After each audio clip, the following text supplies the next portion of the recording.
Hey guys, welcome back to the Mewshmellow channel. Today we're doing another card review for the new Rokah cards that came out just a week ago.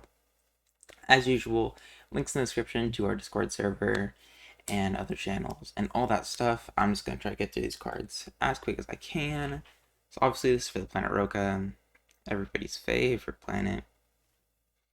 Rokah's in a pretty interesting spot right now. The Dust Frogs are like pretty strong, but they're just a little bit inconsistent. And then outside of that, Rokah doesn't have a lot of great cards besides like generic stuff like Guster, and Terracon's pretty good as well. So it'll be interesting to see how the support kind of affects them in the incoming meta. Some of them seem incredibly strong, so I'm definitely interested to see how Rokah performs once this set comes out. Feather Hammer we kind of talked about in my a video like 5 videos ago. It seems just like decent as like a 3-point attacker, but it doesn't like stand out as particularly strong. It'll help you close out games sometimes and guarantee kills on smaller things. But yeah, not gonna like put the planet on the map or anything. What will put the planet on the map is Guardian of the Sun. So quick thing about this before we get into the effect is I have insider information that this card will be eroded, so that it's going to be so the shuffling effect is going to be only available if you're running Rokah as your planet. So yeah, this card's very strong. Guardian of the Sun. 440 is pretty good. Stats for its cost, 6 stars. 440 is obviously very important because 430 has been a pretty important breakpoint basically ever since Cerberus came out, and then especially ever since Serpent came out.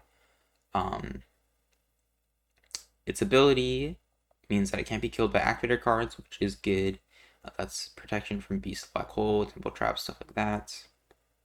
And then end of turn, you can shuffle this zone creature into your Galaxy to free play 1 Galaxy SKARDIAN. And the one that you'll probably play is Guardian of the Moons. Let's see, yeah.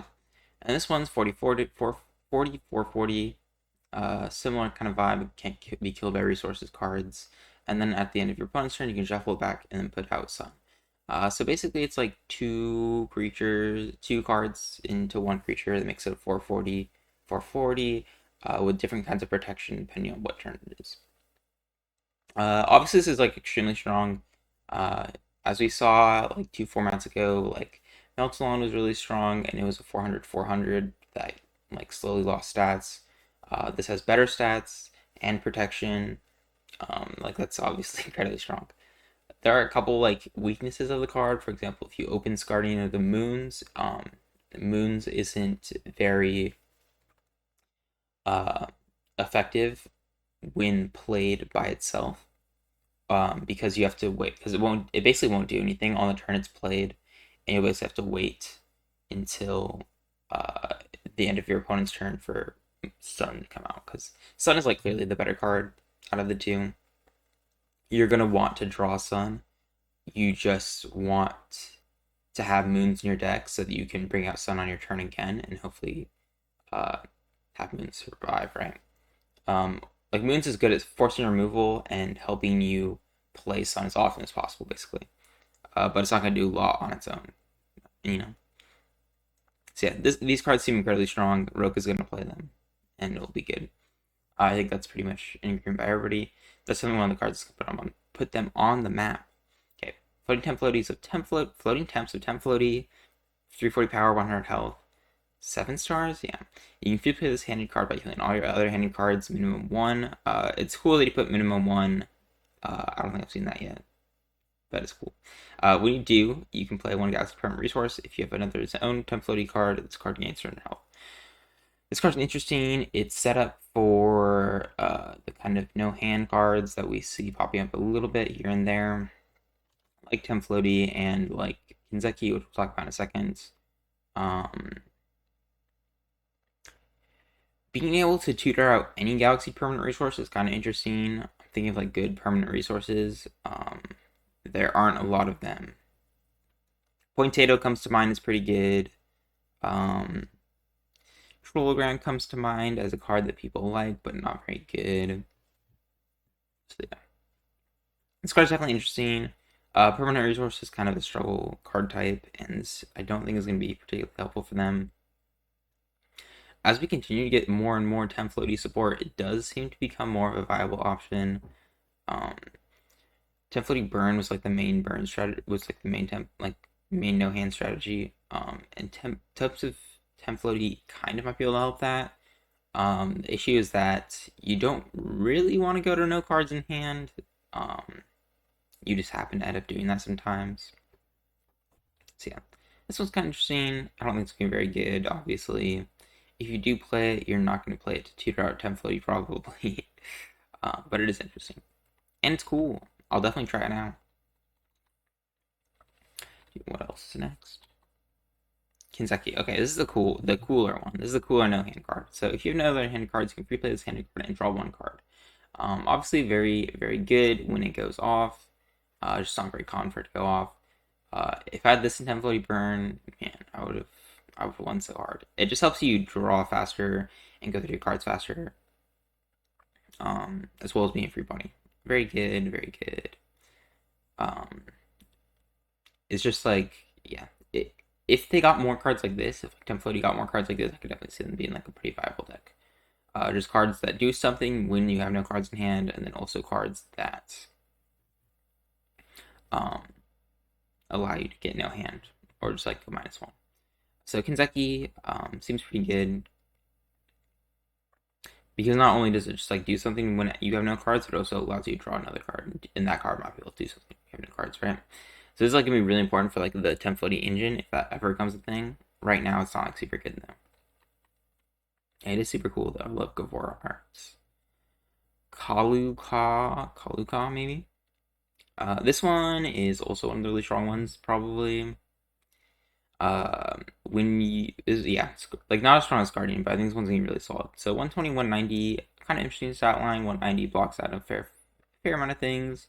120 kills a small amount of things. The power stat is probably like the most worrisome thing about this card when I'm looking at it, but it might be fine. Who knows? Basically, after this creature's killed by opponent's attack, you can feel one of your killed 4-star lower creatures, Rokah creatures.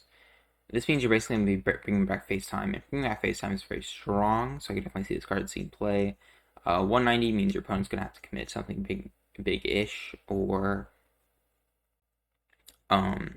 use removal to avoid the effect. Either way, that's probably pretty good for you. This card's going to have counterplay, for sure, but it seems very solid. It also allows you to bring back your Destrogs and stuff, so it has a little bit of utility in that sense. Pretty good card. I can see the people running that. And then, this is the really good card. So, Eye of Evilness is the really good card. Kill one revealed card in your opponent's hand. This applies to you to choose, since it doesn't say random, which makes it really, really strong, which is cool. This card, like, alone could just, like, make Rokah meta, right?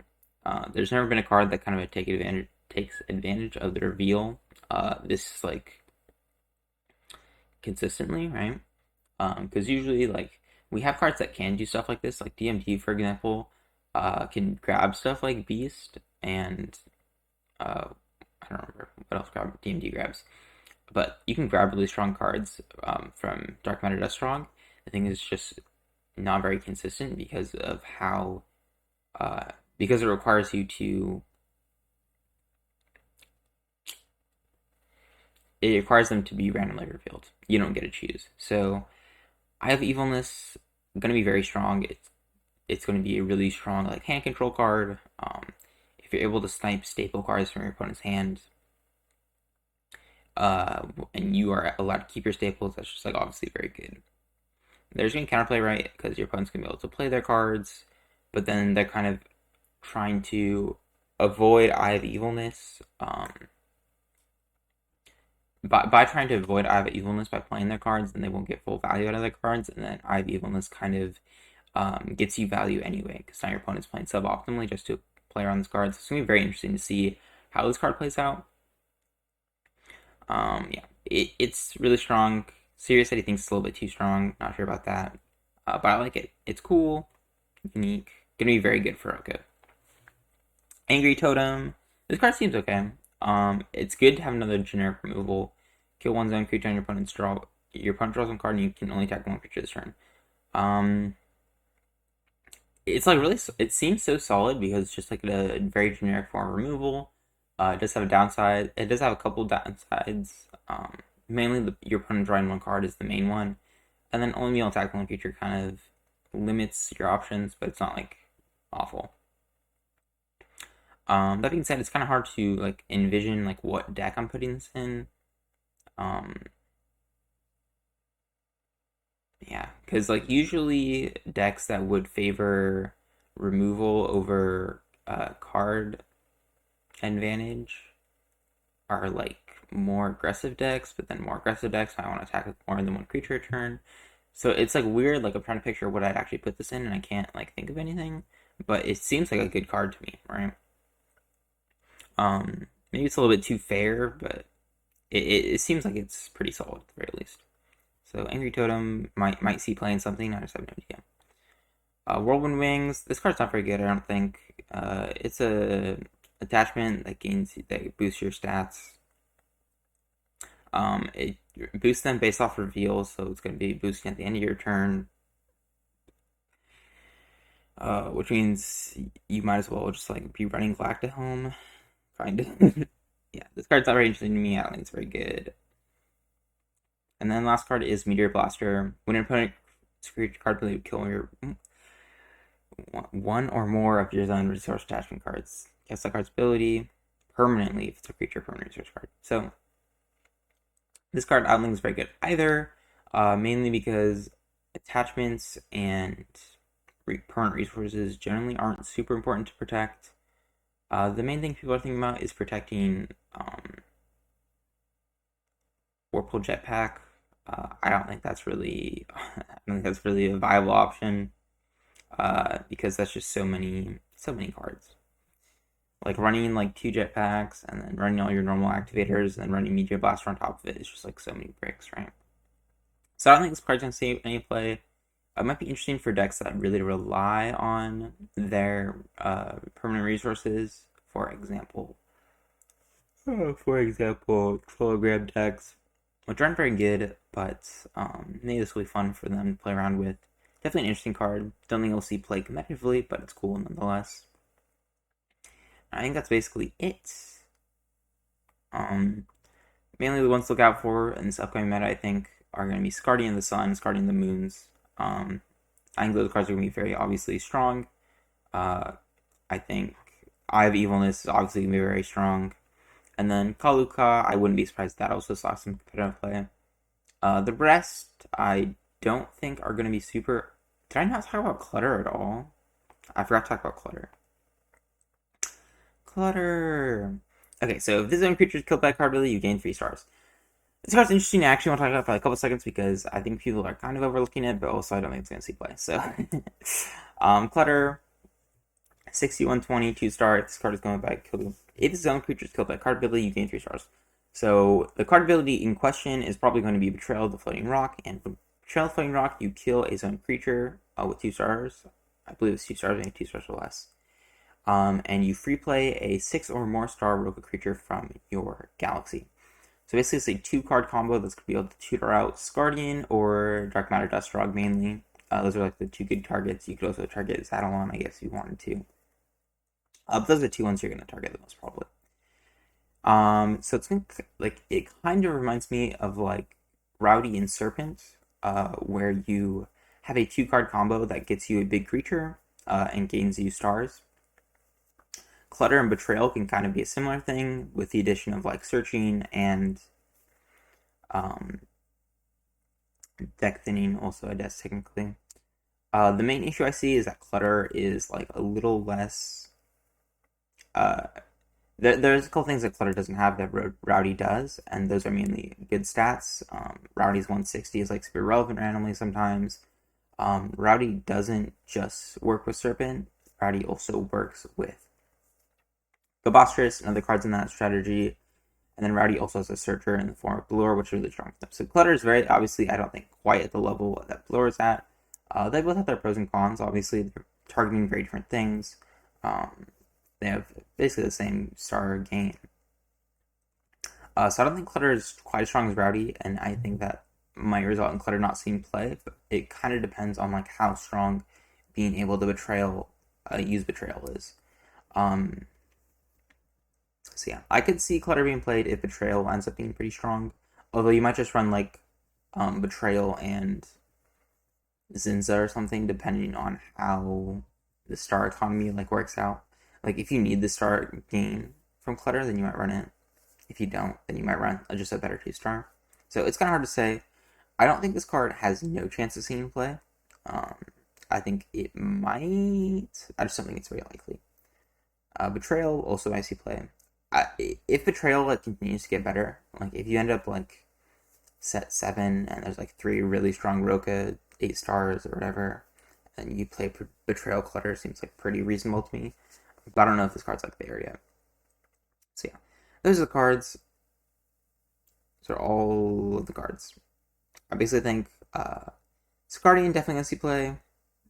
I have EVILNESS gonna be meta somehow, or it's definitely gonna be meta. There's no way this card isn't meta. It's so good. Kaluka probably will see play in a deck. Angry Totem, I have a good feeling about Angry Totem. I just don't know what. And then like Clutter maybe, and Feathammer maybe. And the other cards are kind of just fun. Probably not going to see play. Kanzeki, Temps, Meteor Blaster, Whirlwind Wings. So yeah, that's the video. Again, if you want to play Chaos Galaxy or talk about Chaos Galaxy with some homies, then check out the Discord link down below. There's a link to Zach's channel and all that stuff. So that's it for me. Make sure to like, comment, subscribe if you want more of these videos. I'm probably gonna be doing I'm in tier list mode right now, so that's probably gonna be the next video. But thanks for watching, and I will see you later.